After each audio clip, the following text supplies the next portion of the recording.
May I greet Reverend Father Jiju Verghese, the Vice President of the Sunday School Association of Kochi Diocese, Sri K.V. Kuriakos, Diocesan Director, and all officials of the Sunday School, our beloved teachers, and our beloved students, in the name of our Lord Jesus Christ. We all know that the whole world is passing through an unprecedented crisis created by COVID-19. Every nation on the face of this earth is affected by this.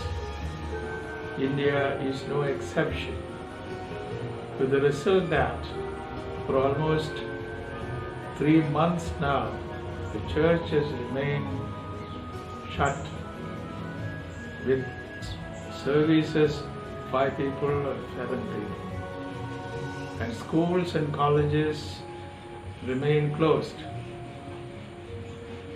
Assemblies of people, meetings are all banned. Sunday school classes as of now cannot take place as they used to. So now we turn to revive our Sunday school classes in some way, some practical way. Let us recall what Jesus said. He said once that all children come to me. This is something we should take care of. Whatever be the situation, with pandemic or no pandemic, with COVID or no COVID, Jesus continues to call all children to His presence. And children in those days were very happy to come near Him, talk to Him, and listen to these words and the stories He related. Today, it is the practice in the secular world to have online classes in schools and colleges. It has already come to stay. So Sunday school classes, though suspended for the time being, shall be revived in its online form. This decision has been taken by the officials of Sunday School Kochi Diocese, and they are preparing for online classes. I would call upon all the teachers and all the students in this diocese to cooperate in this and get benefited from it. It is for us, not just for children, but for the whole families. Instead of attending the Sunday school, children can stay at home and they can attend online Sunday school classes. This is very systematically arranged. And our director, our vice president, and other officials, they are trying hard to make it such a pleasant experience, a joyful experience for all our children. The title of this program, God willing, will be Jesus Calls Me, because the Lord said, let children come to me. So He is calling each one of the students, the children, to come to His presence. So let us remember, telling ourselves, Jesus calls me to listen to Him as we attend a Sunday school, in the physical way in the classroom, or through an online. Anyway, let us remember, we are in the presence of Jesus Christ. We are listening to Him. Let us wait for His smile and His words and the stories which He relates to all of us. Let us make this program a success.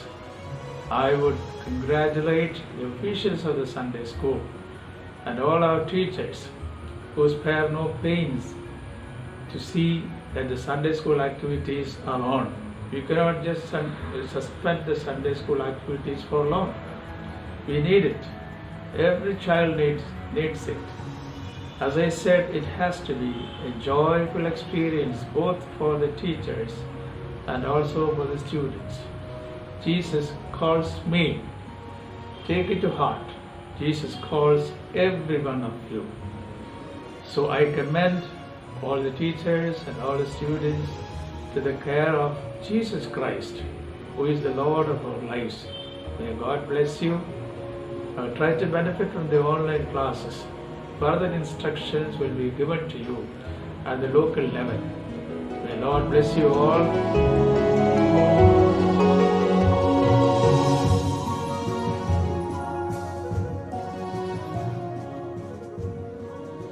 ദൈവതിരുനാമത്തിന് മഹത്വമുണ്ടായിരിക്കട്ടെ. അഭിവന്യ തിരുമേനി, വന്ദ്യരായ വൈദിക സഹോദരങ്ങളെ, Sunday school അധ്യാപകരെ, വിദ്യാർത്ഥികളെ, അപ്പോസ്തോലിക കാലം മുതൽ തന്നെ പരിശുദ്ധ സഭയുടെ ആത്മീക ജീവിതത്തിൽ കുഞ്ഞുങ്ങൾക്ക് വലിയ പ്രാധാന്യം നൽകിയിരുന്നു. പെന്തിക്കോസ്തി പെരുന്നാളിന് ശേഷം പരിശുദ്ധനായ പത്രോസ്ലീഹ നൽകുന്ന പ്രബോധനത്തിൽ വാഗ്ദത്തം നിങ്ങൾക്കും നിങ്ങളുടെ കുഞ്ഞുങ്ങൾക്കും ദൈവമായ കർത്താവ് വിളിച്ചു വേർതിരിക്കുന്ന ഏവർക്കുമുള്ളതാണെന്ന് പ്രത്യേകം പ്രസ്താവിക്കുന്നു. ആത്മാവിൽ കേന്ദ്രീകൃതമായ വളർച്ച, അത് കുഞ്ഞുങ്ങൾക്ക് ലഭിക്കുന്നത് പരിശുദ്ധ സഭ ഏറ്റവും പ്രാധാന്യത്തോടെ വീക്ഷിക്കുന്നതാണ്.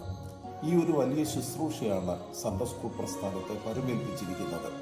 മലങ്കര സഭയുടെ ചരിത്രത്തിൽ അതിൻ്റെ ആത്മീക വളർച്ചയിൽ സൺഡേ സ്കൂൾ പ്രസ്ഥാനം നിർവഹിക്കുന്ന പങ്ക് വളരെ വലുതാണ്.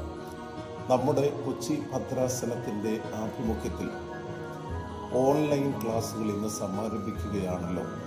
അഭിവന്യ ഡോക്ടർ യാക്കോബ് മാർ ഐറേനിയസ് തിരുമേനി സൺഡേ സ്കൂൾ പ്രസ്ഥാനത്തിന് നൽകിയിട്ടുള്ളതും നൽകിക്കൊണ്ടിരിക്കുന്നതുമായ ആത്മീയ നേതൃത്വം അത് വളരെ വലുതാണ്.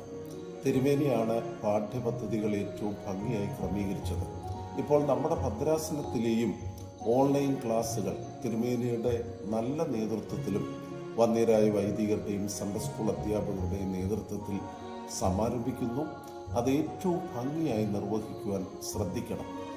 നമ്മുടെ ഭദ്രാസനത്തിൽ നിന്ന് വിവിധ അധ്യാപകർ നൽകുന്ന ക്ലാസ്സുകളും നമ്മുടെ പൊതു വെബ്സൈറ്റിൽ ചേർക്കുകയും അതങ്ങനെ മലങ്കര സഭയിൽ മുഴുവനായി എല്ലാവർക്കും പ്രയോജനപ്പെടുകയും ചെയ്യുവാൻ സാധിക്കും.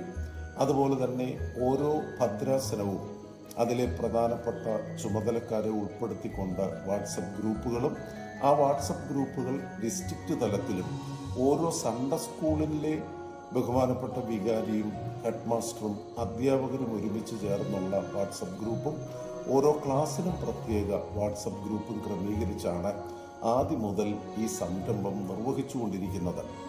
വളരെ പ്രധാനപ്പെട്ട ഒരു കാര്യം, അധ്യാപകരുടെ മാത്രം പരിശ്രമം കൊണ്ട് ഇത് വിജയിക്കത്തില്ല. ബഹുമാന്യരായ വികാരിമാരും അതുപോലെ തന്നെ ഓരോ ഭവനത്തിൽ നമ്മുടെ മാതാപിതാക്കളും ഈ കാര്യങ്ങൾ ശ്രദ്ധിക്കണം. അധ്യയന ശൈലി, അതിൻ്റെ രീതിശാസ്ത്രം ഓരോ കാലഘട്ടത്തിലും മാറുകയാണ്. ഇപ്പോൾ സ്കൂളുകളിലും കോളേജുകളിലുമെല്ലാം പുതിയ സങ്കേതങ്ങളാണ് അധ്യയനത്തിനായി ഉപയോഗിക്കുന്നത്. ഡിജിറ്റൽ പ്ലാറ്റ്ഫോമിൽ ഒരു ഡിജിറ്റലൈസേഷൻ അധ്യയന മേഖലയിൽ വന്നെത്തിയിരിക്കുന്നു. അതുകൊണ്ട് സൺഡേ സ്കൂൾ പ്രസ്ഥാനവും ആ ഒരു മാർഗത്തിലേക്ക് നീങ്ങേണ്ടത് വളരെ അത്യാവശ്യമായി തീർന്നിരിക്കുകയാണ്. ഓരോ ക്ലാസ്സിലെയും അതത് ദിവസം പഠിപ്പിക്കുന്ന വീഡിയോകൾ, പ്രത്യേകിച്ച് ആ ക്ലാസ്സുകൾ വീഡിയോയിലാക്കി ഭവനങ്ങളിൽ അയച്ചു കൊടുക്കുകയും മാതാപിതാക്കൾ അവരുടെ താല്പര്യത്തോടെ കുഞ്ഞുങ്ങളെ അത് കാണിച്ചു കൊടുക്കുകയും ഓരോ സൺഡേ സ്കൂളിലെയും അധ്യാപകർ ആവശ്യമായ മാർഗനിർദ്ദേശങ്ങൾ നൽകുകയും ചെയ്താൽ റെഗുലറായിട്ട് ക്ലാസ് നടത്തുന്നതിനും കുട്ടികൾക്ക് പ്രയോജനകരമായും അതുപോലെ തന്നെ താല്പര്യകരമായും ഈ സംരംഭമായി തീരും എന്നതിൽ സംശയമില്ല. അതുപോലെ എവിടെയെങ്കിലും സൺഡേ സ്കൂൾ നടത്തുവാൻ സാധിക്കാത്ത സ്ഥലമുണ്ടെങ്കിൽ അവിടെ നമ്മുടെ കുഞ്ഞുങ്ങൾക്ക് ഈ റിസോഴ്സസ് ഉപയോഗിച്ച് ഭംഗിയായി പഠനം നിർവഹിക്കുവാൻ സാധിക്കും. ലേണിംഗ് ആപ്പുകളും ഓൺലൈൻ ക്ലാസ്സുകളുമൊക്കെ വിദ്യാഭ്യാസ മേഖലയെ പൂർണ്ണമായും മൂടിക്കൊണ്ടിരിക്കുന്ന ഒരു സാഹചര്യം. നമ്മുടെ സൺഡേ സ്കൂൾ പ്രസ്ഥാനവും അതനുസരിച്ച് നീങ്ങുന്നു. അതിന് നേതൃത്വം നൽകുന്ന അഭിവന്യ തിരുമേനിയോടുള്ള നന്ദി നിസ്സീമമാണ്. ബഹുമാനപ്പെട്ട ബിജു അച്ഛനോടും അതുപോലെ തന്നെ എല്ലാ സഹപ്രവർത്തകരോടും നിങ്ങളോടുള്ള സ്നേഹവും നന്ദിയും അറിയിക്കുന്നു. ഈ സംരംഭം വലിയൊരു വിജയമായി തീരുകയും വളർന്നു വരുന്ന നമ്മുടെ കുഞ്ഞുങ്ങൾക്ക് ആത്മീകമായ വളർച്ചയ്ക്ക് ഏറ്റവും പ്രയോജനകരമായി തീരട്ടെ എന്ന് പ്രാർത്ഥിക്കുന്നു. എല്ലാവർക്കും നല്ല വിജയാശംസകൾ നേരുന്നു. ദൈവത്തിൻ്റെ അളവറ്റ വഴി നടത്തിപ്പും കൃപയും നമുക്ക് ലഭിക്കട്ടെ എന്ന് പ്രാർത്ഥിച്ചുകൊണ്ട് എൻ്റെ വാക്കുകൾ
ദൈവനാമത്തിന് മഹത്വം.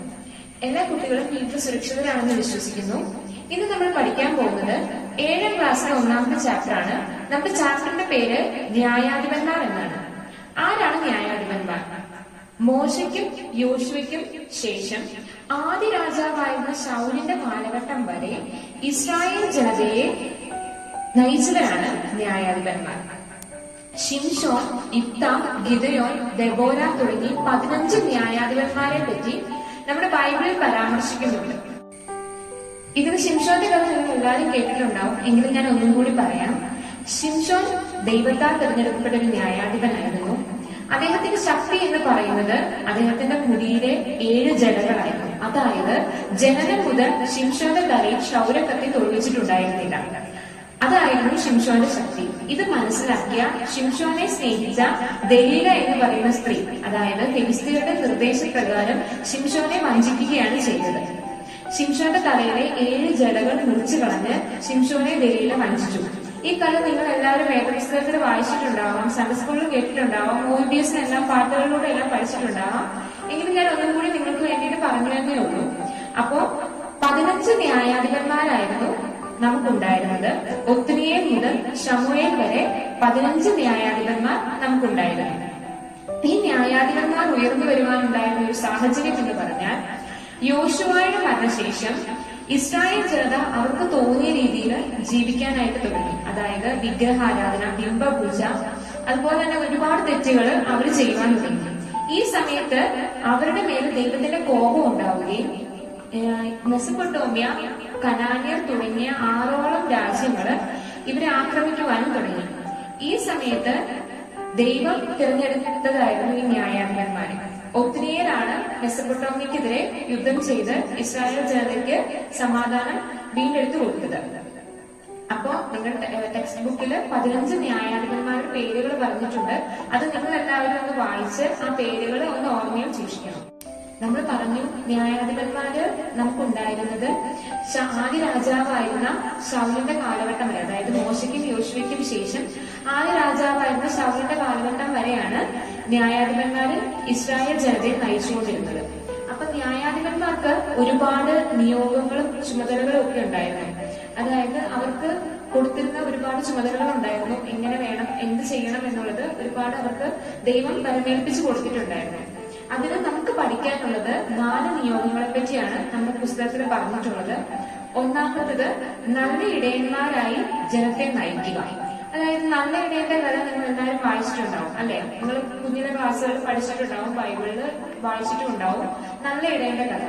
അപ്പൊ ഒരു ന്യായാധിപന്റെ ഒന്നാമത്തെ ചുമതല എന്ന് പറയുന്നത് നല്ല ഇടയന്മാരാവുക എന്നുള്ളതാണ്. രണ്ടാമത്തെ നിയോഗം എന്ന് പറയുന്നത് ന്യായപാലനം ചെയ്യുക. അതായത് ജനങ്ങൾക്കിടയിൽ അങ്ങോട്ടും ഇങ്ങോട്ടും ഒരുപാട് പ്രതിസന്ധികളും ഒരുപാട് പ്രശ്നങ്ങളും വന്നേക്കാം. ആ സമയത്ത് ന്യായം പാലിച്ചു കൊടുക്കുക, നീതി നടപ്പാക്കി കൊടുക്കുക. ഇതായിരുന്നു ന്യായാധിപന്മാരുടെ രണ്ടാമത്തെ ചുമതല എന്ന് പറയുന്നത്. ഇനി മൂന്നാമത്തത് ശത്രുക്കളുടെ ആക്രമണങ്ങളിൽ നിന്നും ജനങ്ങളെ സംരക്ഷിക്കുക. നമ്മൾ ഓൾറെഡി പറഞ്ഞു കഴിഞ്ഞു. അതായത് ഒരുപാട് രാജ്യങ്ങൾ, കനാന്യർ, അമ്മോന്യർ തുടങ്ങിയ ഒരുപാട് രാജ്യങ്ങൾ ഈ നമ്മുടെ ഇസ്രായേൽ ജനതയെ ആക്രമിക്കുവാൻ തുടങ്ങിയിരുന്നു. ആ സമയത്ത് ന്യായാധിപന്മാരായിരുന്നു അതിൽ നിന്നും അവരെ സംരക്ഷിക്കുവാനുള്ള ചുമതല ഏറ്റെടുത്തിരുന്നത്. പിന്നെ നാലാമത് എന്ന് പറയുന്നത് പ്രതിസന്ധികളും പ്രശ്നങ്ങളും വരുന്ന സാഹചര്യത്തിൽ പരിശുദ്ധാത്മ പ്രേരിതരായി ജനങ്ങളെ സംരക്ഷിക്കുക. അതായത് ഒത്നിയേലിന്റെ കാലഘട്ടത്തിൽ ഉണ്ടായിരുന്ന കാര്യം പറഞ്ഞു. അതായത് ആദ്യത്തെ ന്യായാധിപനായിരുന്ന ഒത്നിയേലിന്റെ കാലത്തിന് മുന്നേ ഇസ്രായേൽ ജനത തെറ്റുകളിലേക്ക് പോയപ്പോ, ദൈവകോപം ഉണ്ടായപ്പോ ഒരുപാട് രാജ്യങ്ങൾ അവരെ ആക്രമിക്കാൻ തുടങ്ങി. ആ സമയത്ത് ഒത്നിയേലാണ് ന്യായാധിപനായിട്ട് ഉയർന്നു വന്നത്. ഒത്നിയേലിന്റെ നേതൃത്വത്തിലാണ് അവർക്കെതിരെ യുദ്ധം ചെയ്ത് ഇസ്രായേൽ ജനത യുദ്ധത്തിൽ വിജയിക്കുന്നത്. അപ്പൊ ആ കാര്യം ഞാൻ ഓൾറെഡി പറഞ്ഞിരുന്നു. അപ്പൊ നാലാമത്തെ നിയോഗം എന്ന് പറയുന്നത് പ്രശ്നങ്ങളും പ്രതിസന്ധികളും വരുമ്പോ പരിശുദ്ധാത്മ പ്രേരിതരായി ജനങ്ങളെ സംരക്ഷിക്കുക എന്നുള്ളതാണ്. അപ്പൊ നിങ്ങൾക്ക് ഈ 4 നിയോഗങ്ങളും ചുമതലകളും മനസ്സിലായെന്ന് വിചാരിക്കുന്നു. അപ്പൊ നമ്മൾ പറഞ്ഞല്ലോ 15 ന്യായാധിപന്മാർ നമുക്കുണ്ടായിരുന്നു. ഒത്നിയേൽ മുതൽ ശമൂവേൽ വരെ 15 പേരുണ്ടായിരുന്നു. പക്ഷെ നമ്മൾ ഇന്ന് പഠിക്കാൻ പോകുന്നത് 3 പേരെ പറ്റിയാണ്. അപ്പൊ ആ 3 പേരെ പറ്റി നമുക്ക് പറഞ്ഞു തുടങ്ങാം. ഇസ്രായേൽ ജനതയെ നയിച്ച 15 പേരില് ഒരാള് മാത്രം സ്ത്രീയായിരുന്നു. അതാരാ നിങ്ങൾക്ക് ആർക്കെങ്കിലും പറയാമോ? ദെബോരയായിരുന്നു ആ സ്ത്രീ രത്നം എന്ന് പറയുന്നത്. അതായത് 15 ന്യായാധിപന്മാരിൽ ഒരേ ഒരു സ്ത്രീയാണ് ന്യായപാലനം ചെയ്തത്. അത് ദെബോരയായിരുന്നു. ഈ ദെബോര എന്ന് പറയുന്ന വാക്കിന്റെ അർത്ഥം തേനീച്ച എന്നാണ്. അപ്പൊ ദെബോര എന്ന് പറയുന്ന വാക്കിന്റെ അർത്ഥം എന്താണ്? തേനീച്ച എന്നാണ്. ദെബോരയുടെ ഭർത്താവിന്റെ പേര് ലെപ്പീദോത്ത് എന്നായിരുന്നു. അപ്പൊ മറ്റുള്ള ന്യായാധിപന്മാരെ അപേക്ഷിച്ച് ഒരുപാട് വർഷക്കാലം ദെബോര ന്യായപാലനം ചെയ്തു. ഒത്തിരി വർഷക്കാലം ന്യായപാലനം ചെയ്തു. ഇസ്രായേൽ ജനതയ്ക്ക് വേണ്ടി ഒരുപാട് നല്ല കാര്യങ്ങൾ ദെബോര ചെയ്തതായിട്ട് നമ്മുടെ വേദപുസ്തകത്തിൽ പരാമർശിച്ചിട്ടുണ്ട്. പിന്നെ ഒരു ന്യായാധിപൻ അല്ലെങ്കിൽ ഒരു ന്യായപാലക എന്ന് പറയുമ്പോൾ അത് അവരുടെ യഥാർത്ഥ ഉദ്ദേശം അല്ലെങ്കിൽ അവരുടെ യഥാർത്ഥ ഗുണം എന്ന് പറയുന്നത് നേതൃത്വ ഗുണം മാത്രമല്ല, പക്ഷെ മറ്റുള്ള ആളുകളെ കൂടി നേതൃത്വത്തിലേക്ക് ഉയർത്തിക്കൊണ്ടുവരിക എന്ന് പറയുന്നതും ഒരു ന്യായാധിപന്റെ അല്ലെങ്കിൽ ഒരു ന്യായപാലകയുടെ ഒരു യഥാർത്ഥ ഗുണമാണ്. അപ്പോ ബാരാക്കിനെ പ്രശ്നങ്ങളുടെ പ്രതിസന്ധികളുടെ ഇടയിൽ ബാരാക്കിനെ നേതൃത്വ ഗുണത്തിലേക്ക് ഉയർത്തിക്കൊണ്ടുവന്നിരുന്ന ഒരാളായിരുന്നു ദെബോര. പിന്നെ ദെബോരയ്ക്ക് വേദപുസ്തകത്തിൽ 2 വിശേഷങ്ങൾ കാണാം. ഒന്ന് ന്യായപാലക എന്ന നിലയിലും 2 പ്രവാചകി എന്ന നിലയിലുമാണ് ദെബോരയ്ക്ക് 2 വിശേഷങ്ങൾ കാണപ്പെടുന്നത്. ഇസ്രായേൽ ജനതയെ ഒരുപാട് ഉപദ്രവിച്ച കനാന്യരുടെ ഉപദ്രവകാലത്താണ് ദെബോര ഇസ്രായേൽ ജനതയ്ക്ക് വേണ്ടിയിട്ട് സേവനം ചെയ്തത്. അപ്പൊ ദെബോരയെ പറ്റി പറഞ്ഞത് നിങ്ങൾക്ക് എല്ലാവർക്കും മനസ്സിലായെന്ന് വിചാരിക്കുന്നു. അപ്പൊ നമുക്ക് ഇതുവരെ പറഞ്ഞതിൽ നിന്നും കുറച്ച് ചോദ്യങ്ങൾ ചോദിക്കാം. ഉത്തരം കണ്ടെത്താൻ നിങ്ങൾക്ക് പറ്റുന്നുണ്ടോ എന്ന് നോക്കാം. ഒന്നാമത്തെ ചോദ്യം, എന്താണ് ന്യായാധിപന്മാരുടെ നിയോഗങ്ങൾ അഥവാ ചുമതലകൾ? ഇത് നിങ്ങൾക്ക് പറയാൻ പറ്റുമെന്ന് തന്നെ ഞാൻ വിശ്വസിക്കുന്നു. കാരണം നമ്മൾ ഓൾറെഡി ഇത് പറഞ്ഞിട്ടുണ്ട്. എങ്കിലും ഉത്തരം കിട്ടാത്തവർക്ക് വേണ്ടിയിട്ട് ഞാൻ ഒന്നും കൂടി പറയാം. 4 നിയോഗങ്ങളാണ് ന്യായാധിപന്മാർക്കുണ്ടായിരുന്നത്. 1 ന്യായപാലനം ചെയ്യുക, 2 നല്ല ഇടയന്മാരായി ദൈവജനത്തെ നയിക്കുക, 3 പ്രശ്നങ്ങളും പ്രതിസന്ധികളും വരുമ്പോൾ പരിശുദ്ധാത്മ പ്രേരിതരായി ജനങ്ങളെ സംരക്ഷിക്കുക, 4 ശത്രുക്കളുടെ ഉപദ്രവങ്ങളിൽ നിന്നും ജനങ്ങളെ സംരക്ഷിക്കുക. അപ്പൊ ഈ 4 പോയിന്റ്സ് നിങ്ങൾക്ക് ക്ലിയർ ആയെന്ന് വിശ്വസിക്കുന്നു. രണ്ടാമത്തെ ചോദ്യം, ഇസ്രായേലിന് വേണ്ടി ന്യായപാലനം ചെയ്ത ഒരേ ഒരു സ്ത്രീ രത്നം ആരായിരുന്നു? ദെബോരയാണ് ഇസ്രായേൽ ജനതയ്ക്ക് വേണ്ടി ന്യായപാലനം ചെയ്ത ഏക സ്ത്രീ. ദെബോര എന്ന വാക്കിന്റെ അർത്ഥം തേനീച്ച എന്നാണ്. അപ്പൊ ഇതുവരെയുള്ള പോർഷൻ എല്ലാവർക്കും മനസ്സിലായെന്ന് വിചാരിക്കുന്നു. നമുക്ക് അടുത്ത പോർഷനിലേക്ക് കടക്കാം. ഇനി നമ്മൾ പറയാൻ പോകുന്നത് ഗിദെയോനെ പറ്റിയാണ്. ദെബോരയ്ക്ക് ശേഷം, ദെബോരയുടെ കാലശേഷം ഇസ്രായേൽ ജനത വീണ്ടും വിഗ്രഹാരാധന, ബിംബപൂജ, അതുപോലെ തന്നെ ഒരുപാട് തെറ്റുകൾ വീണ്ടും ചെയ്യാൻ തുടങ്ങി. വീണ്ടും ദൈവകോപം ഉണ്ടായി. ഒരുപാട് രാജ്യങ്ങൾ അവർക്കെതിരെ യുദ്ധം ചെയ്യുവാൻ തുടങ്ങി. അപ്പൊ ആളുകളെല്ലാവരും ഈ ശത്രുക്കളെ ഭയന്ന് വിവിധ ഒളിവിടങ്ങളിലായിരുന്നു. അപ്പോ മിദ്യാന്യരെ ഭയന്ന് ഈ ഗിദെയോൻ വയലില് ഒളിച്ചിരിക്കുകയായിരുന്നു. വയലിൽ പണിയെടുത്തുകൊണ്ടിരിക്കുകയായിരുന്നു. വയലിൽ പണിയെടുത്തുകൊണ്ടിരിക്കുന്ന സമയത്ത് ദൈവത്തിന്റെ ദൂതൻ ഗിദെയോന് പ്രത്യക്ഷപ്പെടുകയാണ്. എന്നിട്ട് യഹോവ നിന്നോട് കൂടെ ഉണ്ട് എന്ന് അവനെ ഭരമേൽപ്പിക്കുകയാണ്. അപ്പൊ ഗിദെയോൻ തിരിച്ച് ദൈവത്തിന്റെ ദൂതനോട് എന്തുകൊണ്ടാണ് ഇങ്ങനെയുള്ള പ്രശ്നങ്ങളും പ്രതിസന്ധികളും വരുന്നത്, ഇതുപോലുള്ള യുദ്ധങ്ങൾ വരുന്നത് എന്ന് തിരിച്ച് ഗിദെയോൻ ദൈവത്തിന്റെ ദൂതനോട് ചോദിക്കുന്നുണ്ട്. അപ്പോ ദൈവത്തിന്റെ ദൂതൻ ഗിദെയോനെ ശക്തിപ്പെടുത്തുകയാണ് ചെയ്യുന്നത്. അതായത് യഹോവ നിന്നോട് കൂടെയുണ്ട്, നീ ന്യായപാലനം ചെയ്യണം എന്നുള്ള രീതിയിൽ ഗിദെയോനെ ശക്തിപ്പെടുത്തുകയും ഗിദെയോൻ ശക്തി പ്രാപിക്കുകയും ചെന്ന് ബാൽ വിഗ്രഹങ്ങളെ തകർക്കുകയും ചെയ്തു. അങ്ങനെയാണ് ഗിദെയോന് മറ്റൊരു പേര് കൂടി വീണത്. അതായത് യെരൂബാൽ എന്നാണ് പേര്. യെരൂബാൽ എന്ന വാക്കിന്റെ അർത്ഥം വിഗ്രഹഭഞ്ജകൻ എന്നാണ്. അതായത് ബാൽ വിഗ്രഹങ്ങളെ തകർത്തതുകൊണ്ടാണ് ഗിദെയോന് യെരൂബാൽ എന്ന് പറയുന്ന ഒരു പേര് വീണത്. അപ്പൊ നോർമലായിട്ടും ഒരാളെ മുന്നിൽ കാണുമ്പോൾ, അതായത് ശക്തിയുള്ള ഒരാളെ മുന്നിൽ കാണുമ്പോൾ ആരാണെങ്കിലും അവരെ ഒരു രാജാവായിട്ട് ഒരു നേതാവായിട്ട് ഉയർത്തിക്കൊണ്ട് വരുവാനായിട്ട് ശ്രമിക്കും. അപ്പോ ഇസ്രായേൽ ജനത ഗിദെയോനോട് തങ്ങളുടെ രാജാവായിട്ട് ഇരിക്കുവാനായിട്ട് പറയുകയാണ്. പക്ഷെ ഗിദെയോൻ പറയുന്നത് യഹോവ മാത്രമാണ് ഏക രാജാവ്. അതുകൊണ്ട് ന്യായപാലക എന്ന രീതിയിൽ, ന്യായാധിപൻ എന്ന് പറയുന്ന രീതിയിൽ ഗിദെയോൻ ഇസ്രായേലിന് വേണ്ടിയിട്ട് പ്രവർത്തിക്കുകയാണ് ചെയ്തത്. 40 വർഷക്കാലം ഗിദെയോൻ ഇസ്രായേൽ ജനതയ്ക്ക് വേണ്ടിയിട്ട് സേവനം ചെയ്തു. അപ്പൊ ഗിദെയോനെ പറ്റി പറഞ്ഞത് എല്ലാവർക്കും മനസ്സിലായല്ലോ. അപ്പൊ ഗിദെയോന്റെ മറ്റൊരു പേരെന്തായിരുന്നു എല്ലാവർക്കും പറയാനായിട്ട് സാധിക്കുമോ? യെരൂബാൽ എന്നായിരുന്നു ഗിദെയോന്റെ മറ്റൊരു പേര്. ഈ യെരൂബാൽ എന്ന വാക്കിന്റെ അർത്ഥം വിഗ്രഹഭഞ്ജകൻ എന്നാണ്. അതായത് ബാൽ വിഗ്രഹങ്ങളെ തകർത്തത് കൊണ്ടാണ് ഈ ഒരു പേര് ഗിദെയോന് ലഭിച്ചത്. അപ്പൊ ഗിദെയോനെ പറ്റി പറഞ്ഞത് എല്ലാവർക്കും മനസ്സിലായോ? അപ്പൊ എല്ലാവരും ടെക്സ്റ്റ് ബുക്ക് വായിക്കുക. അതുപോലെ തന്നെ ന്യായാധിപന്മാർ എന്ന് പറയുന്ന പുസ്തകം കൂടി, അതായത് പഴയ നിയമ പുസ്തകം കൂടി ഒന്നുകൂടി വായിച്ചു നോക്കുക. ഈ പോർഷൻസ് നിങ്ങൾക്ക് ഒന്നും കൂടി ക്ലിയർ ആവും. ഗിദെയോന് ശേഷം ഇസ്രായേൽ ജനതയെ നയിച്ചത് അബീമലേക്കാണ്. പക്ഷെ നമ്മളിപ്പോ പറയാൻ പോകുന്നത് ഇഫ്താഹിനെ പറ്റിയാണ്. ദെബോരെ പോലെയും അതുപോലെ തന്നെ ഗിദെയോനെ പോലെയെല്ലാം വേദപുസ്തകത്തിൽ ഒരുപാട് പരാമർശിക്കപ്പെട്ടിട്ടുള്ളൊരു പേരാണ് ഇഫ്താഹ് എന്ന് പറയുന്നത്. ഇഫ്താഹിന്റെ ജന്മത്തിന് ഒരുപാട് ന്യൂനതകൾ ഉണ്ടായിരുന്നു. അതായത് അദ്ദേഹം ഒരു വേശ്യയുടെ മകനായിട്ടാണ് ജനിച്ചത്. അപ്പൊ ഒരുപാട് പ്രശ്നങ്ങൾക്കിടയിലും ഒരുപാട് കളിയാക്കലുകൾ, അങ്ങനെ ഒരുപാട് സംഘർഷങ്ങൾക്കിടയിലായിരുന്നു ഇഫ്താഹ് ജനിച്ചതും വളർന്നതുമെല്ലാം. പക്ഷെ തന്റെ മനസ്സിന്റെ ഒരു നന്മ കൊണ്ടും അതുപോലെ തന്നെ തന്റെ ശക്തി കൊണ്ടും ഈ ന്യൂനതകളെയൊക്കെ വീണ്ടെടുത്ത ഒരാൾ, അല്ലെങ്കിൽ ഈ ന്യൂനതകളെല്ലാം മറികടന്ന ഒരാളായിരുന്നു ഈ ഇഫ്താഹ് എന്ന് പറയുന്നത്. അപ്പോ വേദപുസ്തകത്തിൽ പറയുന്നുണ്ട്, മിസ്പ എന്ന് പറയുന്ന ഒരു സ്ഥലത്ത് വെച്ചിട്ട് യഹോവ ഇഫ്താഹിന് പ്രത്യക്ഷപ്പെടുകയും ആ സമയത്ത് ഇഫ്താഹ് തന്റെ പ്രശ്നങ്ങൾ, അതായത് താൻ ഇങ്ങനെ ഒരു വേശ്യയുടെ മകനായിട്ടാണ് ജനിച്ചത്, ഒരുപാട് പ്രശ്നങ്ങളും സംഘർഷങ്ങളും ഉണ്ടായിട്ടുണ്ട്, ഇതിനെല്ലാം ഇഫ്താഹ് യഹോവയോട് ബോധ്യപ്പെടുത്തുകയാണ്. പക്ഷെ യഹോവ ഇഫ്താഹിനെ ബലമേൽപ്പിക്കുകയും അതുപോലെ തന്നെ ന്യായാധിപന്മാരുടെ സ്ഥാനത്തേക്ക് ഇഫ്താഹിനെ ഉയർത്തിക്കൊണ്ട് വരികയും ചെയ്യുന്നുണ്ട്. ഇഫ്താഹിനെ പറ്റി പറയുമ്പോൾ മറ്റൊരു കഥ കൂടി നമ്മുടെ വേദപുസ്തകത്തിലുണ്ട്. അതൊരു സന്ദേശം കൂടി നൽകുന്ന ഒരു കഥയാണ്. അതായത് അമോന്യര് ഇസ്രായേൽ ജനതയ്ക്കെതിരെ യുദ്ധം ചെയ്യുവാനായിട്ട് വിളംബരം പുറപ്പെടുവിച്ചപ്പോൾ ഇഫ്താഹ് ഒരു നേർച്ച നേരുന്നുണ്ട്. അതായത് അമോന്യരുമായിട്ടുള്ള യുദ്ധം ജയിച്ച് സമാധാനത്തോടെ ജയിച്ചു വരികയാണെങ്കിൽ തന്നെ ആദ്യം എതിരേൽക്കാൻ വരുന്ന ആളെ, അത് ആരാണെങ്കിലും യഹോവയ്ക്ക് വേണ്ടി ബലി നൽകാമെന്നായിരുന്നു ഇഫ്താഹ് നേർന്നത്. അപ്പൊ ആ സമയത്ത് അമോന്യരുമായിട്ടുള്ള യുദ്ധം ഇസ്രായേൽ ജനത ജയിക്കുകയും അതുപോലെ തന്നെ ജനങ്ങൾ ഒരുപാട് സന്തോഷത്തോടു കൂടി ഇഫ്താഹിനെ എതിരേൽക്കാനായിട്ട് വരികയും ചെയ്യുകയാണ്. പക്ഷെ ആദ്യം എതിരേറ്റ് വരുന്ന ആളെ ബലി അർപ്പിക്കാമെന്ന് ഇഫ്താഹ് പറഞ്ഞിട്ടുണ്ടായിരുന്നു. ആദ്യം ഇഫ്താഹിനെ എതിരേറ്റ് വന്നത് ഇഫ്താഹിന്റെ ഏകജാതയായ മകളാണ്. പക്ഷെ ഇഫ്താഹ് തന്റെ നേർച്ചയിൽ നിന്നും മാറിയില്ല. അദ്ദേഹം നേർന്ന കാര്യം അതുപോലെ തന്നെ ചെയ്തു.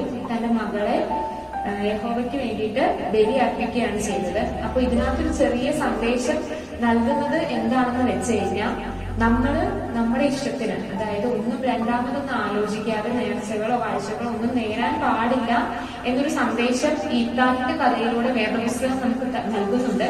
അത് മാത്രമല്ല, എന്തെങ്കിലും ഒരു നേർച്ച നമ്മൾ നേർന്നു കഴിഞ്ഞാൽ ആ നേർച്ചയിൽ നിന്നും ഒട്ടും മാറാനും പാടില്ല. നമ്മൾ ആ നേർച്ച നേർന്നിട്ടുണ്ടെങ്കിൽ അത് കഴിക്കുകയും വേണം എന്നുകൂടി നമ്മുടെ വേദപുസ്തകത്തിൽ പറയുന്നുണ്ട്. പക്ഷെ നമ്മൾ രണ്ടാമതൊന്നും ആലോചിക്കാതെ ഒരു കാര്യം പ്രവർത്തിക്കാൻ പാടില്ല എന്നും വേദപുസ്തകം നമ്മളോട് പറയുന്നുണ്ട്. അപ്പൊ നിങ്ങൾക്ക് ഇത്രയും പറഞ്ഞ പോർഷൻസ് മനസ്സിലായോ? ഈ ഒരു ചാപ്റ്ററിൽ നമ്മൾ 3 ന്യായാധിപന്മാരെ പറ്റി പറഞ്ഞിട്ടുണ്ട്. ഈ 3 ന്യായാധിപന്മാരെ പറ്റി പറഞ്ഞത് നിങ്ങൾക്ക് മനസ്സിലായെന്ന് വിചാരിക്കുകയാണ്. അപ്പോ നമ്മുടെയൊക്കെ ക്ലാസ്സുകളിൽ ലീഡറിനെ സെലക്ട് ചെയ്യുന്നത് പോലെയാണ് ഈ ന്യായാധിപന്മാർ എന്ന് പറയുന്നത്. അതായത് നല്ല കഴിവും നല്ല ആത്മവിശ്വാസവും അതുപോലെ തന്നെ മറ്റുള്ളവർക്ക് വേണ്ടിയിട്ട് സേവനം ചെയ്യുവാൻ പറ്റും എന്ന് പറയുന്ന ഒരാളെയാണ് യഹോവ ന്യായാധിപനായിട്ട് അല്ലെങ്കിൽ ന്യായാധിപയായിട്ട് നിയോഗിച്ചിരുന്നത്. ഇസ്രായേൽ ജനതയ്ക്ക് വേണ്ടിയിട്ട് സേവനം ചെയ്യുവാനായിട്ട് നിയോഗിച്ചിരുന്നത്. അപ്പൊ ഈ പോർഷൻസ് നിങ്ങൾക്ക് ക്ലിയർ ആയെന്ന് വിചാരിക്കുന്നു. അപ്പൊ ഞാൻ 2-3 ചോദ്യങ്ങൾ കൂടി ചോദിക്കാം. അതായത് ഇത്താഹ് അമ്മോന്യരുമായിട്ടുള്ള യുദ്ധം ജയിച്ചു വന്നപ്പോൾ അദ്ദേഹത്തെ എതിരേറ്റ് വന്നത് ആരായിരുന്നു? ഈ ചോദ്യത്തിനുള്ള ഉത്തരം നിങ്ങൾക്ക് അറിയാമെന്ന് എനിക്കറിയാം, എന്നാലും ഒന്നും കൂടി പറയാം. അതായത് ഇത്താഹിന്റെ ഏകജാതയായ മകളാണ് ഇത്താഹിനെ എതിരേറ്റ് വന്നത്. ഇത്താഹ് നേർച്ച നേർന്നിട്ടുണ്ടായിരുന്നു ആദ്യം എതിരേറ്റ് വരുന്ന ആളെ ബലി അർപ്പിക്കാമെന്ന്. അതുപോലെ തന്നെ അദ്ദേഹം ചെയ്യുകയും ചെയ്തു. അതുപോലെ തന്നെ അടുത്ത ചോദ്യം എന്ന് പറയുന്നത് ഇത്താഹിനെ യഹോവ വരമേൽപ്പിച്ചത് ഏത് സ്ഥലത്ത് വെച്ചാണ്? അത് നിങ്ങൾ ഓർക്കാൻ കഴിയില്ല, ഞാൻ ഒന്നുകൂടി പറഞ്ഞു തരാം. മിസ്പ എന്ന് പറയുന്ന സ്ഥലത്ത് വെച്ചിട്ടാണ് യഹോവ ഇത്താഹിനെ വരമേൽപ്പിച്ചത്. അപ്പൊ നമുക്ക് ഇന്ന് പറഞ്ഞ കാര്യങ്ങൾ ഒന്നും കൂടി ഒന്ന് ഓർത്തെടുക്കാം. അതായത് നമ്മൾ പറഞ്ഞു, ന്യായാധിപന്മാർ എന്ന് പറയുന്നത് മോശയ്ക്കും യോശുവയ്ക്കും ശേഷം ആദ്യ രാജാവായിരുന്ന ശൗലിന്റെ കാലഘട്ടം വരെ ഇസ്രായേൽ ജനതയെ നയിച്ചവരാണ്. ഈ ന്യായാധിപന്മാരെ പറ്റി പറയുമ്പോൾ 15 ന്യായാധിപന്മാരെ പറ്റിയാണ് നമ്മുടെ വേദപുസ്തകത്തില് പരാമർശിച്ചിട്ടുള്ളത്. അവരുടെ പേരുകൾ നമ്മുടെ ടെക്സ്റ്റ് ബുക്കിൽ കൊടുത്തിട്ടുണ്ട്. ഒത്നിയേൽ മുതൽ ശമൂയേൽ വരെയുള്ള 15 പേര്. അതിനകത്ത് നമ്മൾ പറഞ്ഞത് 3 പേരെ പറ്റിയാണ്. അതിനു മുൻപേ നമ്മൾ ന്യായാധിപന്മാരുടെ നിയോഗങ്ങൾ എന്താണ്, ചുമതലകൾ എന്താണെന്ന് പറഞ്ഞായിരുന്നു. ഒന്നാമത്തെ ചുമതല എന്ന് പറയുന്നത് എന്താണ്? നല്ല ഇടയന്മാരാകുക. അതായത് പ്രശ്നങ്ങൾക്കും പ്രതിസന്ധികൾക്കും ഇടയിൽ നല്ല ഇടയന്മാരായിട്ട് ജനങ്ങളെ സംരക്ഷിക്കുക. 2, ന്യായപാലനം ചെയ്യുക. എല്ലാവരെയും ഒരുപോലെ കാണുക, എല്ലാവർക്കും ന്യായം പാലിച്ചു കൊടുക്കുക, എല്ലാവർക്കും നീതി നടപ്പാക്കി കൊടുക്കുക. 3ാമത് എന്ന് പറയുന്നത് ശത്രുക്കളുടെ ഉപദ്രവങ്ങളിൽ നിന്നും ജനങ്ങളെ സംരക്ഷിക്കുക. അതായത് ഇസ്രായേൽ ജനതയ്ക്ക് ഒരുപാട് ശത്രുക്കൾ ഉണ്ടായിരുന്നു, അവരിൽ നിന്നെല്ലാം ജനത്തെ സംരക്ഷിക്കുക. 4ാമത് എന്ന് പറയുന്നത് പ്രശ്നങ്ങളും പ്രതിസന്ധികളും വരുമ്പോൾ പരിശുദ്ധാത്മ പ്രേരിതരായി ജനങ്ങളെ സംരക്ഷിക്കുക. അതിന്റെ കഥ കൂടി പറഞ്ഞിട്ടുണ്ടായിരുന്നു. ഒത്നിയേല് മെസപ്പൊട്ടേമിയയുടെ ആക്രമണത്തിന്റെ സമയത്ത് ഇസ്രായേൽ ജനതയെ നയിച്ചതുപോലെ. അപ്പോൾ എന്ത് പ്രശ്നം വന്നാലും ജനങ്ങളുടെ കൂടെ നിൽക്കുക എന്നുള്ളതായിരുന്നു ന്യായാധിപന്മാരുടെ ചുമതല. അവരെ നയിക്കുക, അവർക്ക് നേതൃത്വം നൽകുക എന്നുള്ളതായിരുന്നു. അപ്പൊ നമ്മൾ ഈ ന്യായാധിപന്മാരിൽ നമ്മൾ 3 പേരെ പറ്റി വിശദമായിട്ട് പറഞ്ഞായിരുന്നു. ഒന്നാമത് പറഞ്ഞത് ദെബോരയെ പറ്റിയാണ്. ഇസ്രായേലിന് വേണ്ടിയിട്ട് ന്യായപാലനം ചെയ്ത ഒരേ ഒരു സ്ത്രീരത്നമായിരുന്നു ദെബോര. മറ്റ് 14 പേരെ അപേക്ഷിച്ച് ഒരുപാട് വർഷക്കാലം ഇസ്രായേലിന് വേണ്ടിയിട്ട് സേവനം ചെയ്തതായിരുന്നു ഈ ദെബോര എന്ന് പറയുന്നത്. പിന്നെ ദെബോര എന്ന വാക്കിന്റെ അർത്ഥം തേനീച്ച എന്നായിരുന്നു. അവരുടെ ഭർത്താവിന്റെ പേര് ലെപ്പീദോത്ത് എന്നായിരുന്നു. അതുപോലെ തന്നെ ദെബോര ഒരു നേതൃത്വ ഗുണമുള്ള ആള് മാത്രമായിരുന്നില്ല, മറ്റുള്ളവരെ കൂടി, അതായത് ബാരാക്കിനെ നേതൃത്വ ഗുണത്തിലേക്ക് ഉയർത്തിക്കൊണ്ടുവന്നിരുന്നു എന്നൊരു കഥ നമ്മുടെ വേദപുസ്തകത്തിൽ പറഞ്ഞിട്ടുണ്ട്. അപ്പോൾ ദെബോരയെ പറ്റി എല്ലാവർക്കും മനസ്സിലായല്ലോ. പിന്നെ 2ാമത് പറഞ്ഞത് ഗിദെയോനെ പറ്റിയാണ്. ഗിദെയോൻ മിദ്യാന്യരെ വയലിൽ പണിയെടുക്കുമ്പോൾ ഗിദെയോന് ദൈവത്തിന്റെ ദൂതൻ പ്രത്യക്ഷപ്പെടുകയും ഗിദെയോനെ ന്യായാധിപ സ്ഥാനത്തേക്ക് ഉയർത്തിക്കൊണ്ടുവരികയും ചെയ്തു. അപ്പോ എരൂബാൽ എന്നൊരു പേര് കൂടി ഗിദെയോനുണ്ട്. അതായത് ബാൽ വിഗ്രഹങ്ങളെ തകർത്തവൻ എന്നുള്ള അർത്ഥത്തിൽ എരൂബാൽ എന്നൊരു പേര് കൂടി ഗിദെയോനുണ്ട്. പിന്നെ നമ്മൾ പറഞ്ഞത് ഇബ്താഹിനെ പറ്റിയാണ്. ഇബ്താഹ് എന്ന് പറയുന്നത് ജന്മത്തിലെ ന്യൂനതകൾ ഉണ്ടായിരുന്ന ആളായിരുന്നു, ഒരു വേശ്യയുടെ മകനായിരുന്നു. പക്ഷേ എല്ലാ ന്യൂനതകളെയും തകർത്തെറിഞ്ഞുകൊണ്ട് ഇസ്രായേൽ ജനതയ്ക്ക് വേണ്ടി സേവനം അനുഷ്ഠിച്ച ആളായിരുന്നു ഇബ്താഹ്. യഹോവ നേരിട്ട് ബലമേൽപ്പിച്ച ആളാണ്. യഹോവ പ്രത്യക്ഷപ്പെടുകയുണ്ടായി മിസ്പ എന്ന് പറയുന്ന സ്ഥലത്ത് വെച്ച്. നമ്മൾ ഓൾറെഡി പറഞ്ഞു കഴിഞ്ഞു. പിന്നെയുള്ളത് ഇബ്താഹ് തന്റെ ഏകജാതയായ മകളെ യഹോവയ്ക്ക് വേണ്ടിയിട്ട് ബലി അർപ്പിച്ച കാര്യമാണ്. അതായത് യുദ്ധം ജയിച്ചു വന്നപ്പോ ആദ്യം എതിരേറ്റ് വരുന്ന ആളെ ബലി അർപ്പിക്കാമെന്ന് പറഞ്ഞിരുന്നു. അങ്ങനെ അവിടെ ഒരു നേർച്ച നേർന്നത് കൊണ്ട് തന്റെ ഏകജാതയായ മകളെ ഇബ്താഹ് ബലി അർപ്പിക്കുകയുണ്ടായി. ഈ കഥയെല്ലാം നമ്മൾ പറഞ്ഞു. അപ്പൊ നിങ്ങൾക്ക് ഇത്രയും പറഞ്ഞ പോർഷൻസ് ക്ലിയർ ആണെന്ന് വിചാരിക്കുന്നു. അപ്പൊ നിങ്ങൾക്ക് എന്തെങ്കിലും സംശയം ഉണ്ടെങ്കിൽ നിങ്ങൾ ടീച്ചേഴ്സിന്റെ അടുത്ത് ചോദിക്കാം. അതുപോലെ തന്നെ ഞാൻ ഈ ഇടയ്ക്ക് ചോദിച്ച ചോദ്യങ്ങളുണ്ട്, അതിന് നോട്ട്സ് പ്രിപ്പയർ ചെയ്ത് നിങ്ങളുടെ ടീച്ചേഴ്സിനെ കാണിക്കാം. അപ്പോൾ എന്തെങ്കിലും സംശയങ്ങളുണ്ടെങ്കിൽ ടീച്ചേഴ്സിന്റെ അടുത്ത് തന്നെ ക്ലിയർ ചെയ്യാം. അപ്പോൾ എല്ലാവരും വീട്ടിൽ സേഫ് ആയിട്ടിരിക്കുക, സന്തോഷമായിട്ടിരിക്കുക. Stay home, stay safe. നന്ദി.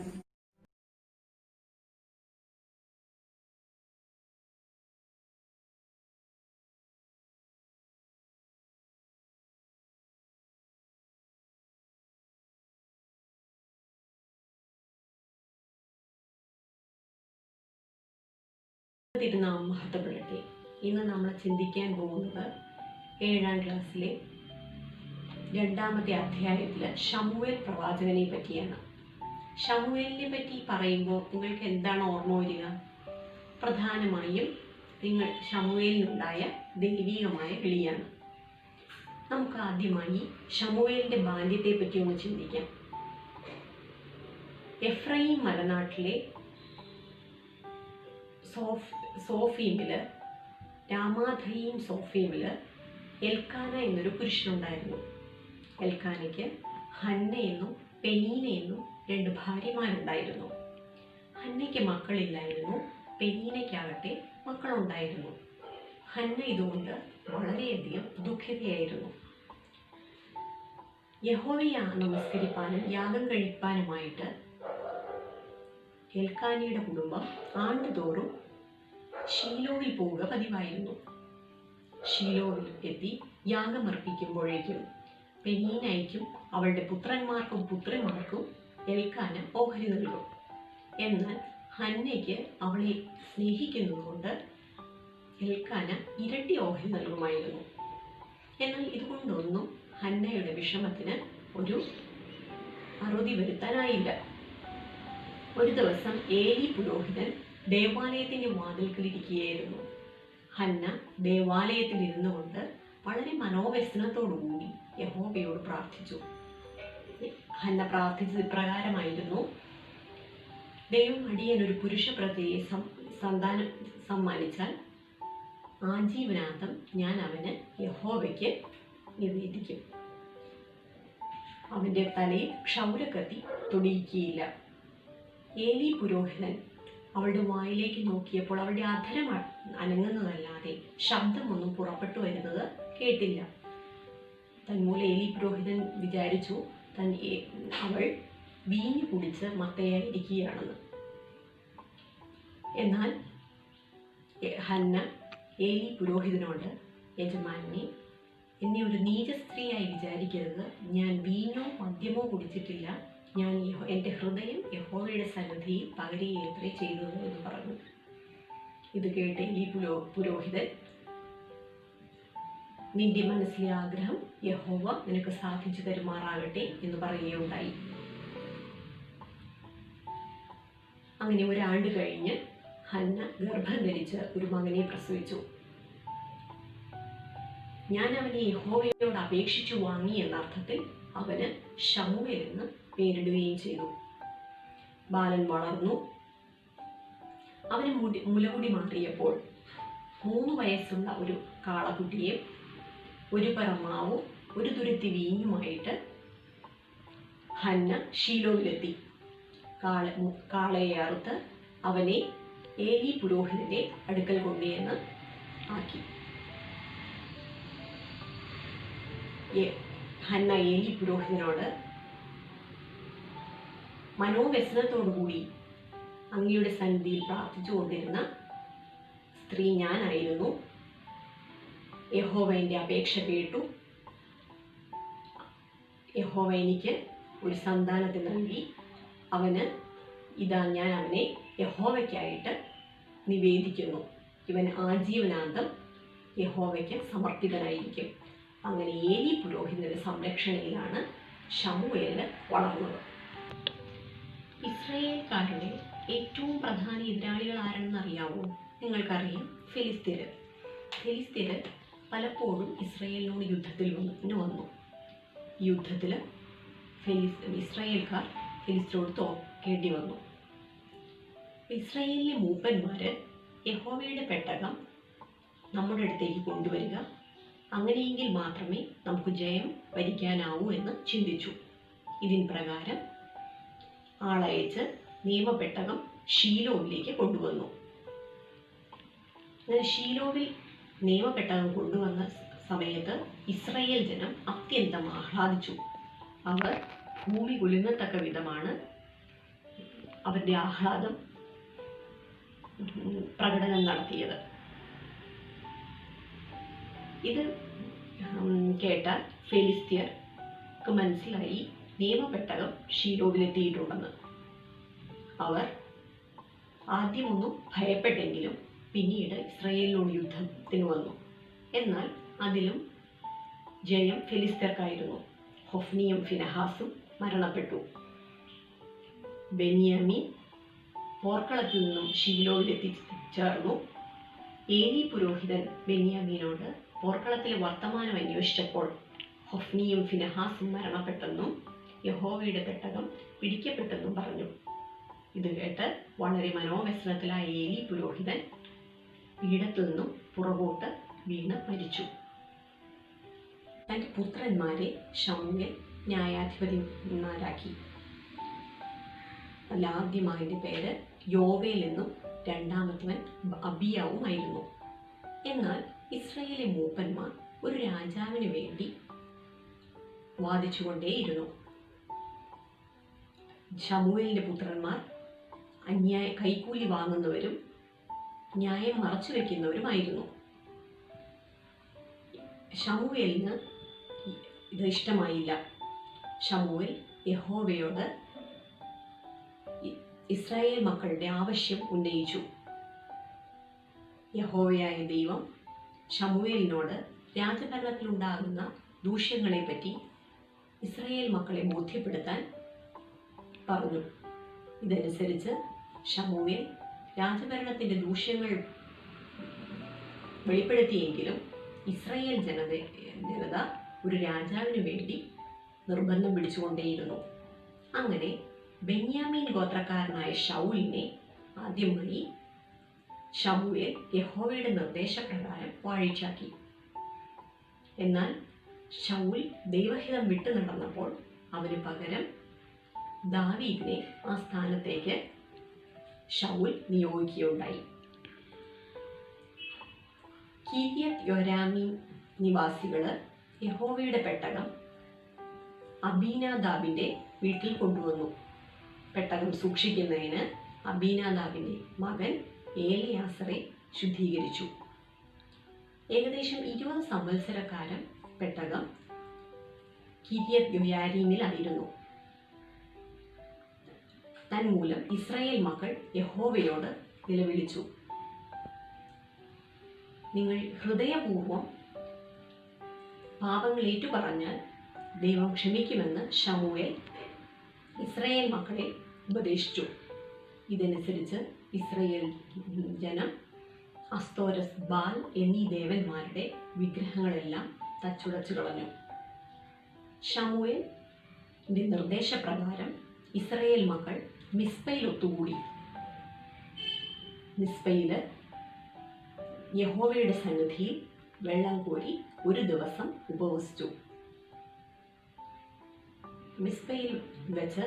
മിസ്പയിൽ ജനം ഒത്തുചേർന്നിരിക്കുന്നുണ്ടെന്ന് ഫെലിസ്ത്യർ അറിഞ്ഞപ്പോൾ അവർ ഇസ്രായേലിന് നേരെ യുദ്ധത്തിന് പുറപ്പെട്ടു വന്നു. ഇസ്രായേൽ മക്കൾ ശമൂവേലിനോട് യഹോവയോട് തങ്ങളെപ്പറ്റിയുള്ള പ്രാർത്ഥനകൾ നിർത്തരുതേ എന്നപേക്ഷിച്ചു. ശമൂവേൽ പ്രാർത്ഥിച്ചുകൊണ്ടിരുന്നു. ശമൂവേൽ ഹോമയാഗം കഴിക്കുന്ന സമയത്ത് ഫെലിസ്ത്യർ ഇസ്രായേലിന് നേരെ പടയ്ക്ക് പുറപ്പെട്ടു വന്നു.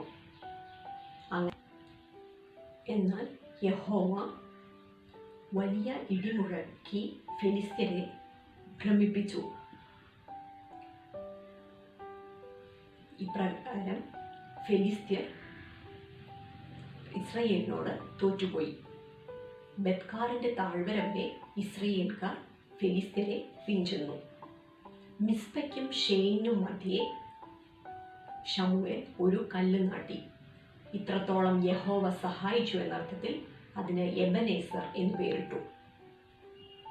ഗിൽഗാലിലും ബഥേലിലും മിസ്പയിലും ശമൂവേൽ ചുറ്റി സഞ്ചരിച്ച് ന്യായപാലനം നടത്തി.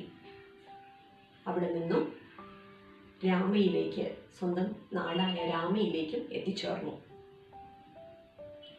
ഈ പാഠഭാഗം നാം പഠിക്കുമ്പോൾ ഇതിൽ നിന്നും നമുക്ക് ലഭിക്കുന്ന ദൈവികമായ ചിന്തകൾ എന്തൊക്കെയാണ്? ഓരോ വ്യക്തിക്കും ദൈവികമായ വിളികളും നിയോഗങ്ങളുമുണ്ട്.